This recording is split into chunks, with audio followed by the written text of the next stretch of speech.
This is a Hope 1032 podcast.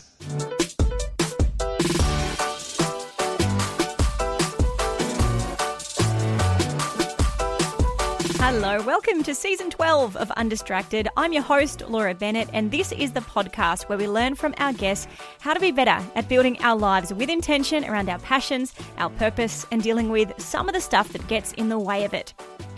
I first met today's guest over 10 years ago at Parachute Music Festival in New Zealand. He was one of the artists and I was an artist liaison on the media team. Even then, Strahan Coleman stood out as a deeply kind, considered person, passionate about God, people, and the music he wrote that connected the two. Strahan has since written 2 books, his first, Beholding, Deepening Our Experience in God, and his latest, Thirsting, Quenching Our Soul's Deepest Desire. If you've ever felt that irritable tug, a relentless ache burrowing into the unfulfilled areas of your life, this discussion is for you. Strahan shares the heartbreak behind the end of his singing career, how to follow a God that doesn't seem to meet your desires, and what leads us to that constant sense of longing. Let's welcome Strahan to the show.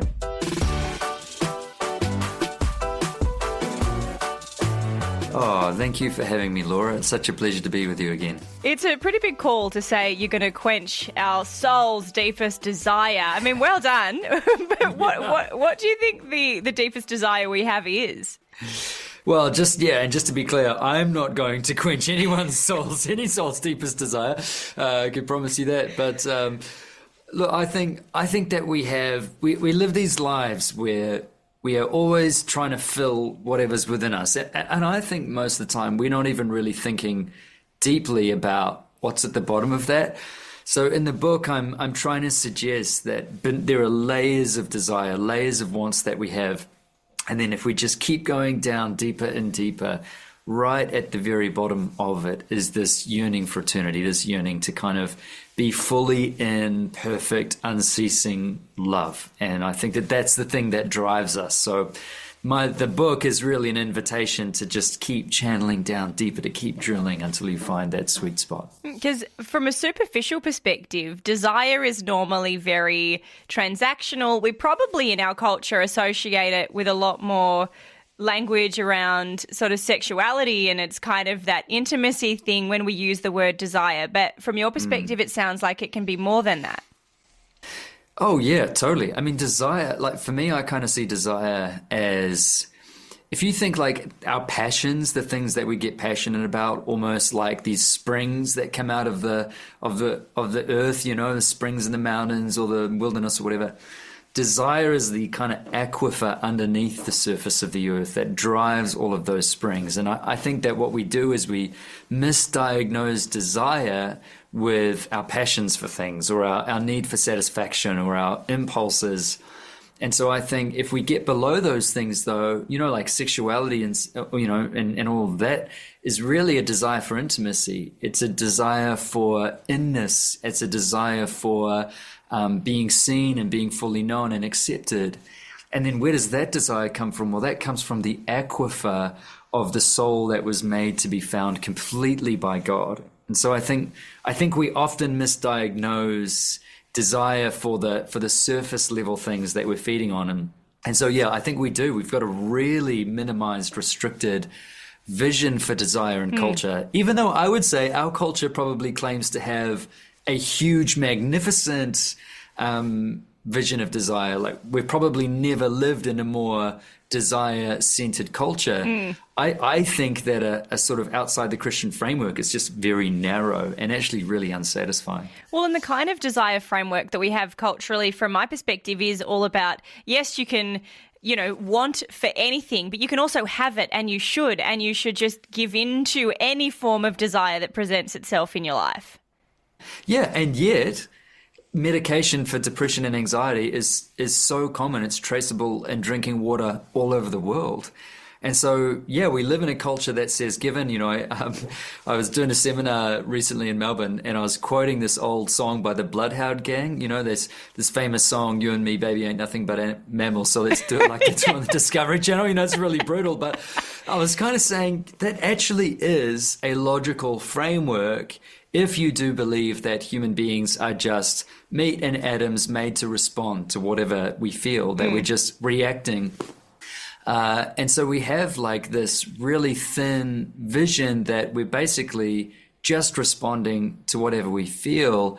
And yet we know deep down that we're more than that. And so we've got to try and find a vision that says, I am more than just my reactions and responses. There's something deeper going on. But we have to do that, find out really what's at the bottom of us. How has that journey been present in your own life, that journey of getting to the bottom of where your desires are and this process of discovery that, hey, there might be something a little bit more? Well, it's funny because, I've been walking as a Christian for a long time and like decades.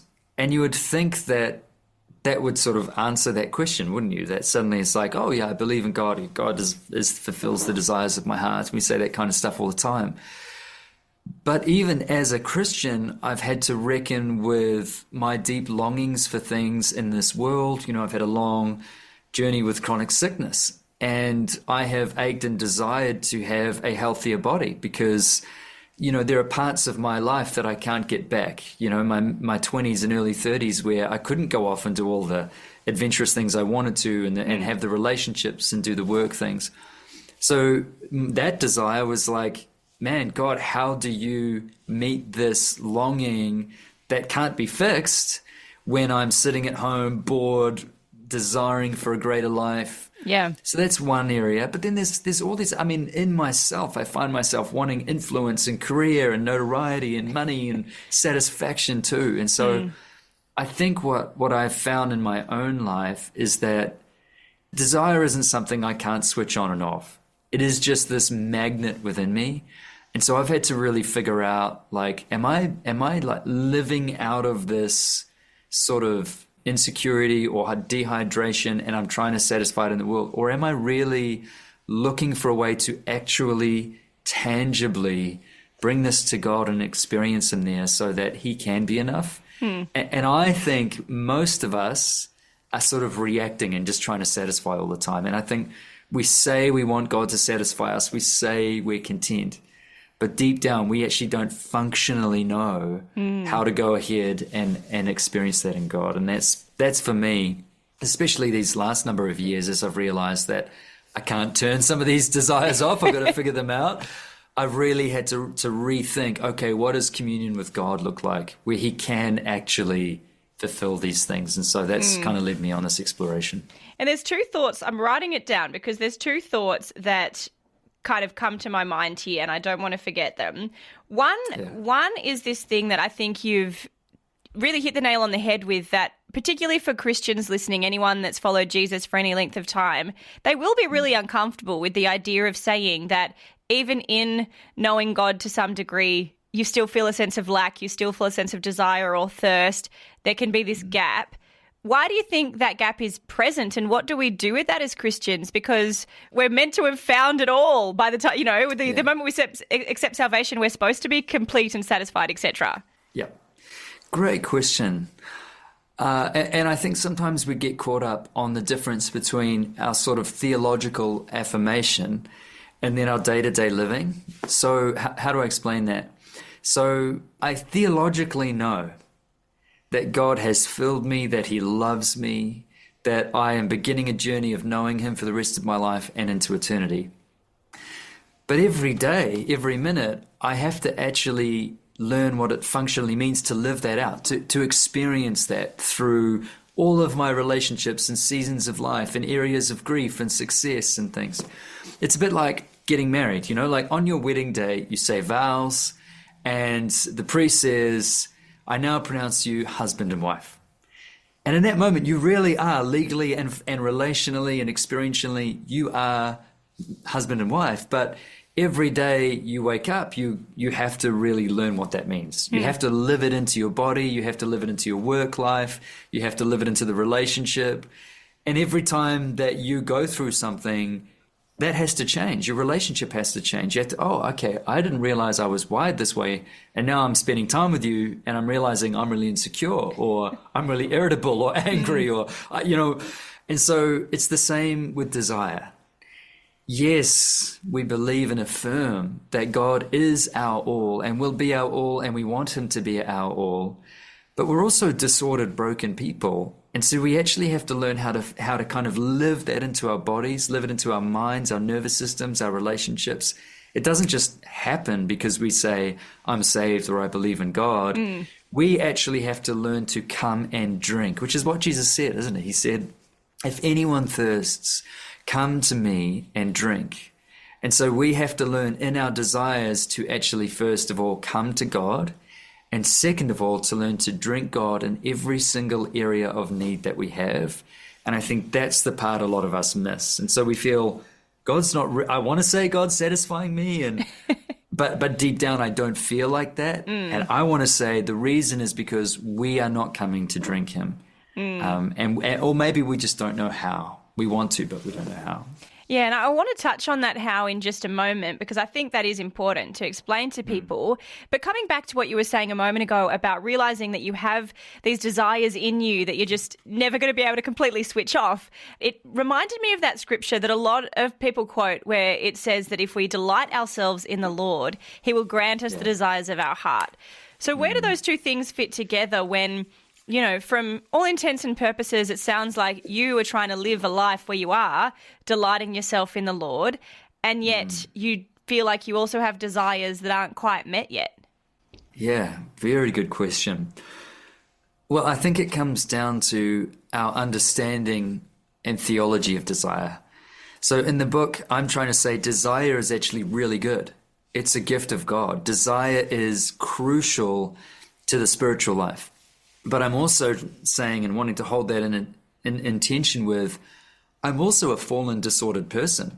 And I struggle to know the difference sometimes between a God desire and my own sort of broken, malfunctioning desire. And so what I need to do to start with is begin to tell the difference between when I'm wanting something that's actually just because I'm selfish, or I'm disordered, or I'm thinking this is how to get delight in God, when actually it's just me kind of trying to satisfy an itch. So how do I delight in God? It's like, well, first of all, I need to find out what it means to delight in God. I need to hear from him what that kind of life looks like. And secondly, I need to figure out how to rewire my body, my thinking, and my life to align around satisfaction in God and not going towards these other areas of my life. So because it would be easy to say, God says that he gives me the desires of his heart, of my heart. And that's true. The problem is some of the desires of my heart are incredibly selfish. So I can go out there and say, well, my desire is to be a #1 recording artist for the Lord, preaching the gospel at shows. Well, that's a confusing desire, because on one hand, God's put music in me, and music is a beautiful way to communicate and express the love of God. But then maybe I'm importing onto that this other desire, or this assumption that brings fame and financial security with it. So how do I discern the difference? Well, God's put the desire in my heart for music. But if I convolute that with my desire for fame and influence, then will he give me that desire? Probably not. But if I can see, well, there's some of my own disorder in there, but there's some of God in there, then I can say, God, your will be done. I desire to express this, and I want to let you determine that so that I can delight in you and your ways and your goodness and truth, and not sort of mix in and weave in my own selfish desire. A lot of your 20s, perhaps that early 30s window as well, was on stages, was as a songwriter, was in performance. Yeah. Is that something you chose to give up for any particular reason? Is it something that's still a feature in your life now? Where are you sitting with that part of your creativity? Well, I began to get quite unwell in the midst of my touring life. And I love music. I mean, I started writing when I was 7 or 8. I think I'm a musician in the truest sense, not as a job, but as in who I am. You know, I think art and music especially, it's like I feel like I'm an instrument. And when I sing, I feel so close to God and I'm so open. But my journey with chronic illness has meant that I've actually lost the ability to sing. So about 2 or 3 years ago, just a huge amount of fatigue and pressure entered my body. I got very, very sick. And so the straps or the vocal, I can't figure it out, but it just hurts a lot. And I can't sing like I used to. And so I don't sing anymore, which to be honest this is a really good example, Laura, is that here is something that I love deeply. I never imagined in my entire life that I would do anything other than music till the day I died. Because, I mean, I want to play shows, but I just love playing. And so the desire of my heart is music. The desire of my heart is to express and to write and to be poetic and to share it. And when I lost that, I really had to dig deep and say, can God be enough for me in this grief and loss of something that is a deep part of me? And I had to begin to rewire, like, okay, God, if you take this away from me, or to say it different, like, if you allow this to be taken away, then you're enough. You're enough for me. And that's actually been a massive journey for me in recent years, and not an easy one. No, I've got to be honest. If I can say it, it's just actually really shitty. Like, that's not... That's just sucks. And I know there'll be people who want the story to be, and probably they've said it to you, where it's like your voice will go and then you'll discover that depth of relationship with God, and then he'll give it back because you've had that spiritual, kind of realization. That sounds awesome. Right? Doesn't it? And that may or may not be the outcome here. Who knows where, our lives, your life will arrive at. But what you're talking about there in being able to find a place of satisfaction truly in God, how do you get to that point? Because I think that is the how that a lot of people will be wondering about. Well, and I think possibly this is why we don't do it a lot, is because it requires facing and coming to God in and through our pain.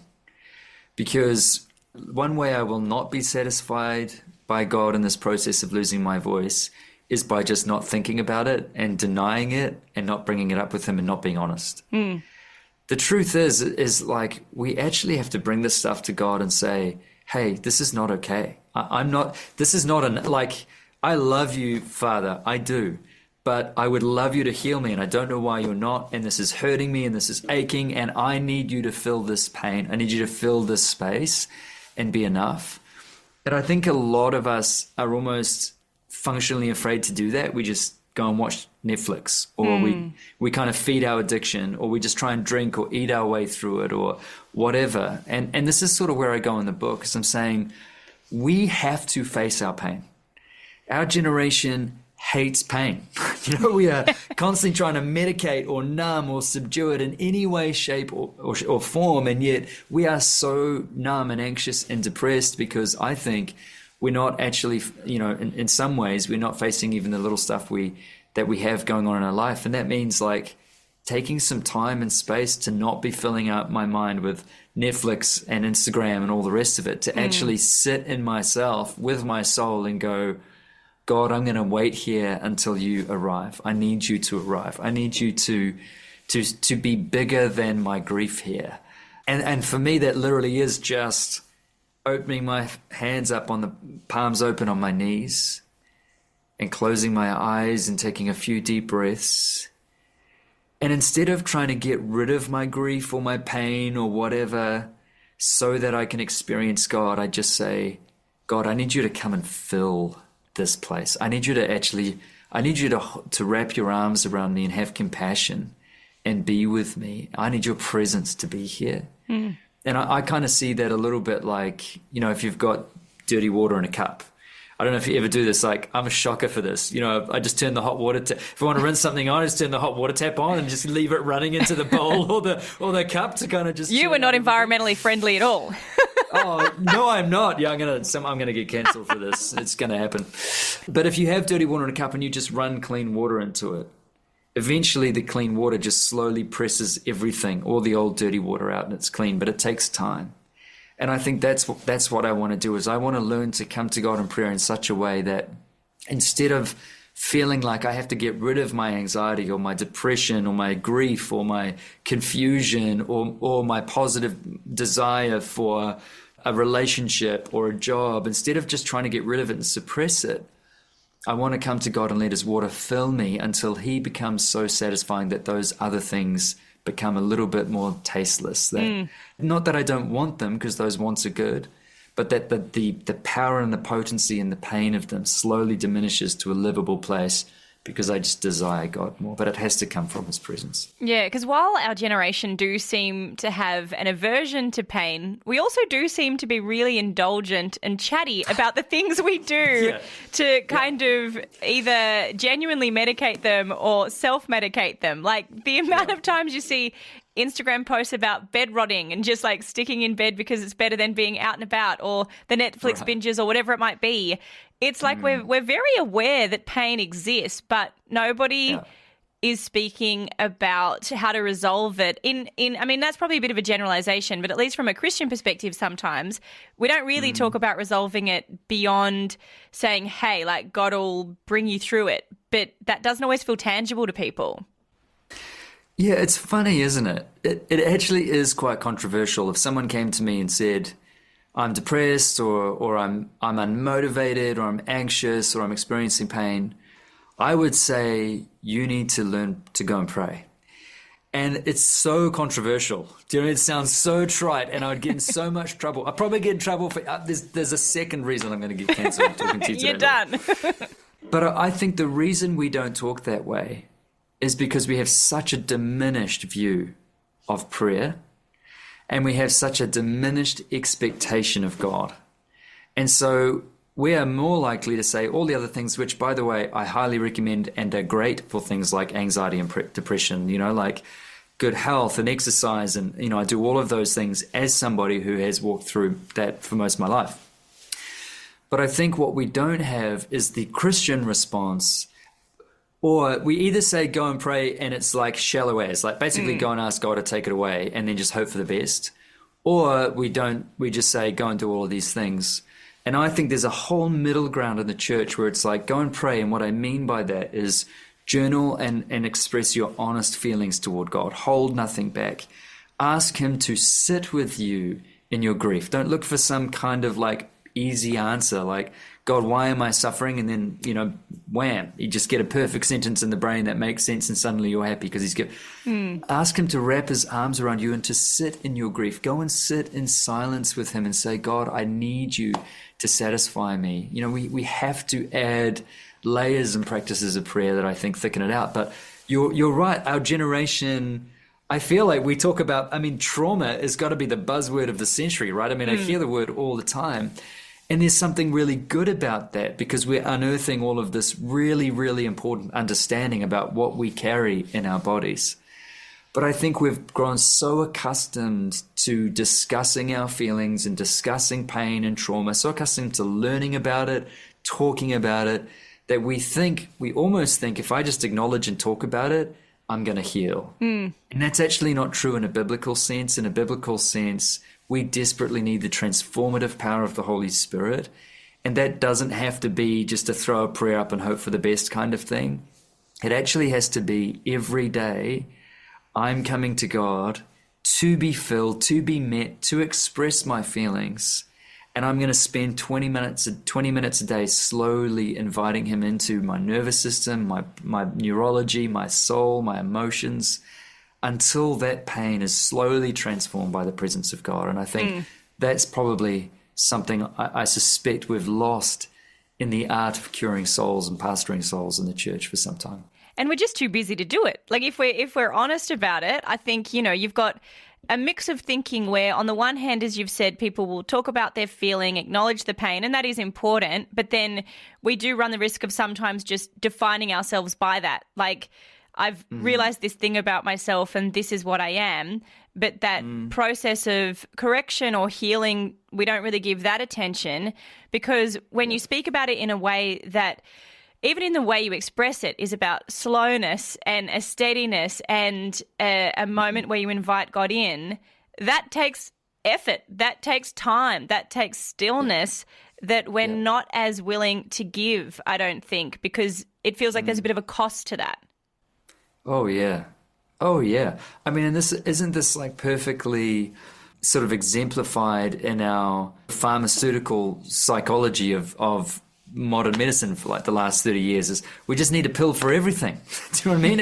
And I'm not trying to diminish the importance of medication. I believe that God speaks through that and heals through that, and it's important. And as a chronically sick person, I've benefited hugely from it.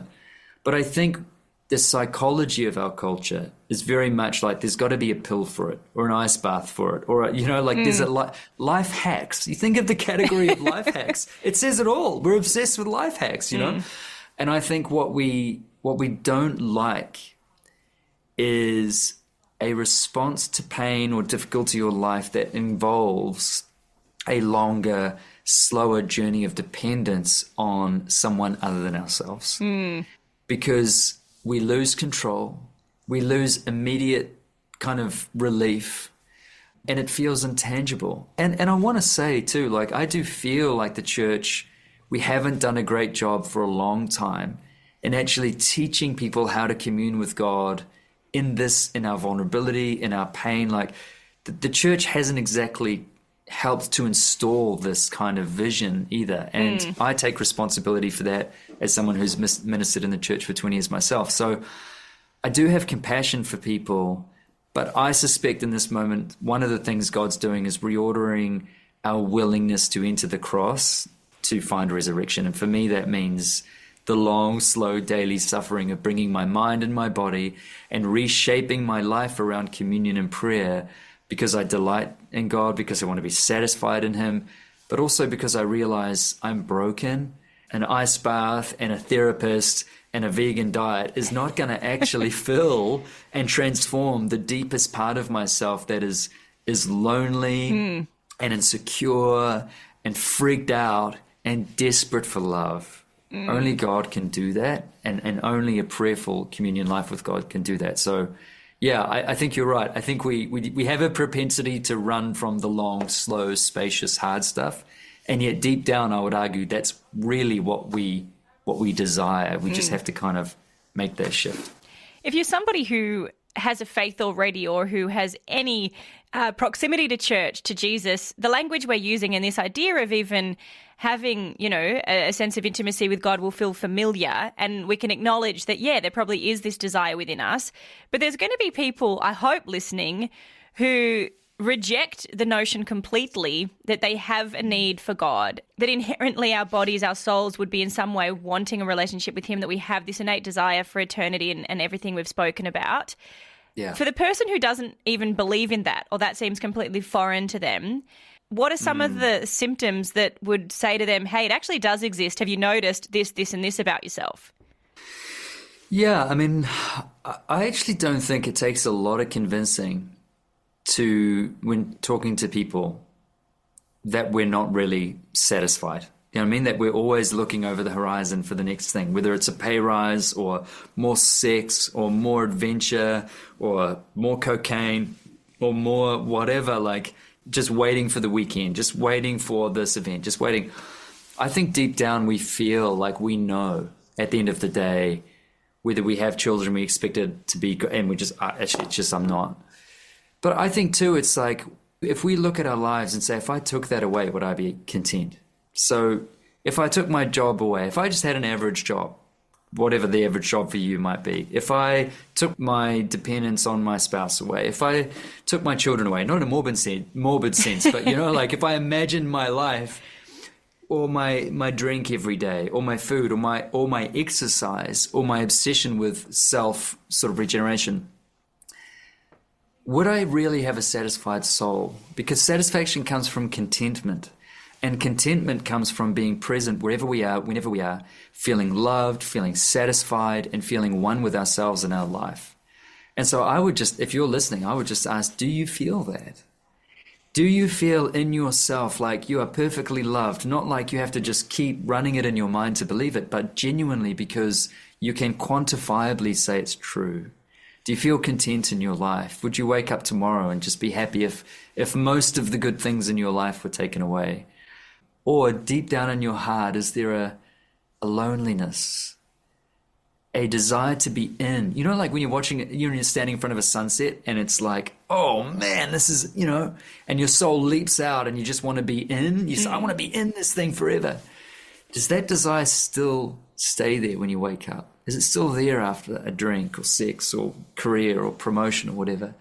Because if it is, I believe that place is intentionally made in you so that you can experience the full inrushing of the person of God who is pure love, that you would just not just want to believe that you are loved and accepted, but actually experience it in the very depth of your soul. And I think deep down, a lot of us, though we may say otherwise, deep down, we still feel that ache. And that's the ache that God made for him. And there'd be an intentionality to acknowledge God and to then say, I see this, I'm now going to move in the direction of seeing that desire fulfilled, seeing that thirst quenched, if we want to use the language of your book. Yeah. Is that desire in you, that this philosophy, this approach to life that you want to live by, is that part of the reason that you chose to move your family out of the city and into a more small town, rural community and environment? It is, because I wanted my children to grow up in a space where they weren't constantly bombarded with the stimulation of the world. I mean, I've had a history of depression and certainly associated with my chronic illness, but so has my father and their father and their father and their father. And one of the ways that you can overcome or like push back against that is to be in environments that connect you with nature and yourself and the expanse. So I kind of just wanted my kids to grow up in a world where they could see it as God made it, where their bodies and their minds and their relationships could experience a slower, more vital and open place, so that the joy that God created us to experience would kind of bubble up within them and within us. So I've got 3 young sons, so we kind of moved here, and the goal was, hey, come and experience being a human being. Yeah. Because I do think we have created these cities and these phones and these lives, and they're all amazing. Like, I'm not saying they're all wrong, but I think in some ways we are so overwhelmed. I think we are so bombarded and stimulated all the time that we're actually struggling to know what it means to be a human being anymore. And I mean in the sense of like actually exist in a state of contentment and happiness and rest, which is what I believe we're made to experience. So yeah, I wanted my kids to at least have some kind of foundation that they could return to in the future of that experience. Did your wife Katie need convincing of this all, or is she very much on board with the same kind of heartbeat? She was so on board. I mean, we were like in Auckland, we had a small house, 3 boys. Our child's primary school, our eldest, was only 1 kilometre away. It took Katie 45 minutes to drop him off for school. Oh. So her life was diminished into these little half-hour slots where everywhere we went, 40 minutes there, 40. So when she was stoked, we came down here, she started learning to surf, went for walks, she's got all day, like you just take traffic out and she gets like an hour and a half a day back that she can spend climbing up Mount Paku or going for a swim or doing it. So she loved it. It's been awesome for her. It's incredible the way that our lives can just open up. And as someone who lives in Sydney, one of the busiest cities, in Australia, of course, that line stood out to me where you talk about you're able to leave the city, that's one thing, but actually getting the city out of you, that's a whole other thing, because there's this mentality that we don't necessarily realise we live by because we're in the city. How did you do that, or how are you trying to do that? Oh my gosh, Laura, I had the most intense stimulation detox. And I mean that in the truest sense. Like, it was like abrasive on my nervous system because, I mean, I'd been going over the seas to do tours as well. So I lived in a city, but I was used to like this awesome life where I'd record albums and then go tour in the States and hang out with famous people and then live the life and then come back. So I was just living this intense life. And when I moved down to Tairua, it's like 1,800 people. It's pitch black in winter because there's no street lights at night. It is quiet. There's no cafes. There's cafes, but they're not like coffee bar cafes. They're not like proper cafes. They're not Strahan standard. So I found myself. Do you know what's interesting? Actually, I talked to people about it when I first moved down here, and a lot of people said when people first move down here, they put on a lot of weight because they end up eating and drinking a ton to kind of like satiate this sudden massive shift. And a lot of people's marriages go through the rocks, and a lot of people have burnout. And I think it's because what happens is that when you remove all of this external stimulation, like one, your body crashes. You go, oh my gosh, I had no idea how tense I've been my whole life, which is what happened to me. And the second thing is you have to face yourself, because suddenly you don't have all of the social events, parties, gigs, shows, bars, cafes, restaurants, whatever, art shows. None of that is there for you to go and lean on whenever you start to feel your inner noise rise up. It's just long, dark winters. And so if you move into a small town, this stimulation detox is like, whoa, I've got all of this stuff in me that I have not listened to for like 20 years. And you have to learn to face it. And it's really good for you. But oh my, it's like you go for your first run in 10 years and you're like, my hips are sore, my knees are sore, I'm exhausted after a 1-minute drive. And you look at your life and you realize, I sit in a chair all day, I eat McDonald's every night, I'm going to have to reshape my entire life. That was what it was like coming down. It's like the inner noise comes out, you're faced with yourself, and you're like, man, I'm going to have to face these little quirks and these things and my insecurities and my addictions, because if I want to get healthy here, I need to lean in. And so you go through, I think it's like 2 years. That 2-year mark is really hard for people. But on the other side, you find yourself slower, more content. It really is like it's just eked out of your nervous system. And now when I go to a city, I'm like shuddering. I'm like, oh, how do people live here? How do I do this for the first, 35 years of my life or whatever? It's terrifying. And I look at everyone, I'm like, I feel sorry for you and you and you. Well, and you got to be able to sort of sell people on the upside of this approach to life, because when you talk about how hard it is to do and the abrasive process of having a healthy relationship to ourselves, to God, there's a difficulty there that does have to have some benefits on the other side, because not all of us, of course, are going to be able to do it in the context of moving to a small town. But even in our city lives, and I know this personally, like I think the COVID window was a definite shift in that, because I found for myself it was that decision to say, I'm going to have to be content without feeling like I'm able to progress in the ways I thought I should be, and that I thought genuinely, I think God wants me doing this, this, and this, and this, and this. That's all shut down. I now can't do the things I thought God wanted me to do. So what does contentment look like when I can't move and go and do? Particularly when you feel like that's 100%. Coming from Him. It's so strange to go, oh, contentment maybe isn't pursuit in the way that I thought it was. Like, it's pursuit of God, not necessarily the pathway that you think God was taking you on. Yeah, that's so good. And I agree. And certainly I don't think we can tie this contentment and spirituality and with moving out of the city into some, small town. But I think even if we did small things, like not listen to podcasts when we're exercising, not turning on audiobooks when we're on long drives, or commuting or whatever, not watching Netflix at the end of the day, not checking our phones first thing in the morning, and taking, 20 minutes in the morning and 20 minutes at night, or even 10 or even 5 minutes in the morning, 5 minutes at night, to just sit in silence and stillness with ourselves and with God. I think if all you did was those things, you would slowly and gradually begin to untangle your nervous system and your kind of fractured mind and begin to learn what it means to be still and open and human again. And I think amazing, like it's crazy to me that one of the most extreme spiritual practices you could preach is just only using your phone during work hours. Do you know what I mean? Like that was not that long ago where that would have been considered the default position of humanity. But in the last 10 years, that has not become that way. So if you're listening to this and you're thinking, I would love this contentment, God-satisfying, restful, loving relationship, I would just say, turn off Netflix for a month. Don't listen to music and noise whenever you're in the car or whenever you're running.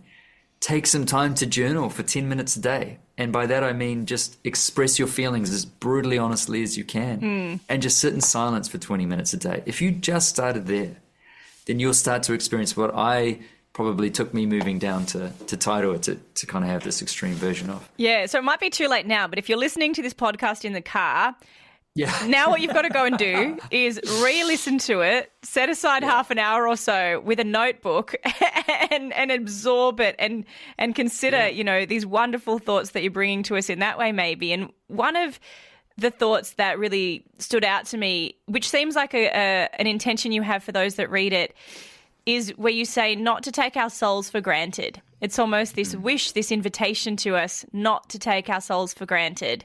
How do we do that?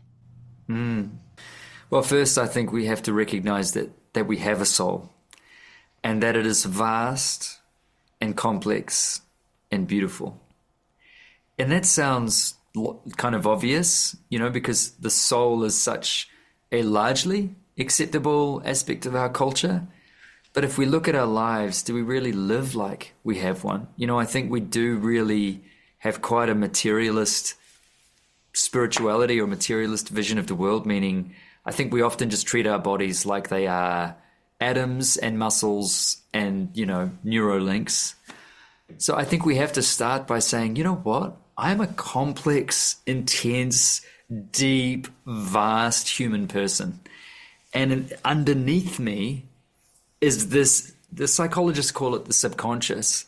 I just call it the deeper part of our soul. The part of us that we don't always access and yet has been so influenced from our childhood and our ideas and our experiences of relationships in the world.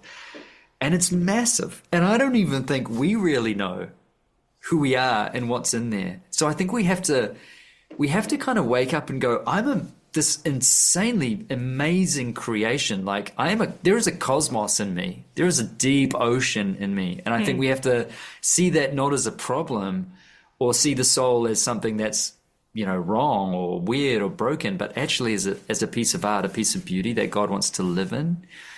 And then I think we have to figure out how to get out of our heads up here and then actually get down into this place to live. And most of my ministry is trying to help people learn that prayer is not a sort of intellectual exercise fundamentally. Prayer is a deep experience of God in the soul. It's largely unlanguageable.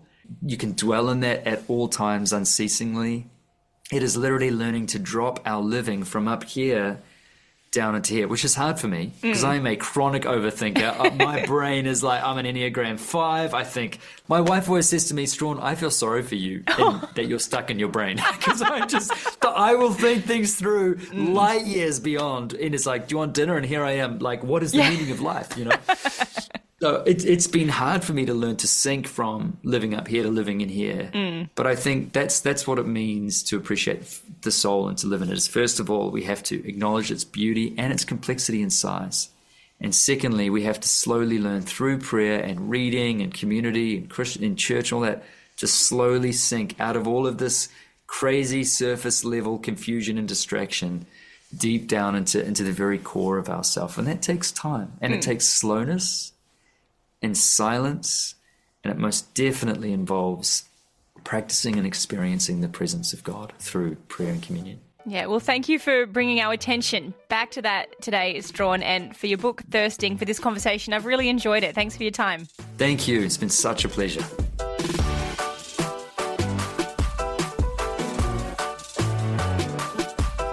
Thanks for listening to this episode of Undistracted. You can rate, review it, share it with your friends, find video versions of this conversation and many others on the Hope 1032 YouTube channel. You can reach out to me. I'd love to chat to you on Instagram at laura.bennett_. You can also go old school. Email me, undistracted@hope1032.com.au. And until next time, enjoy living this undistracted life.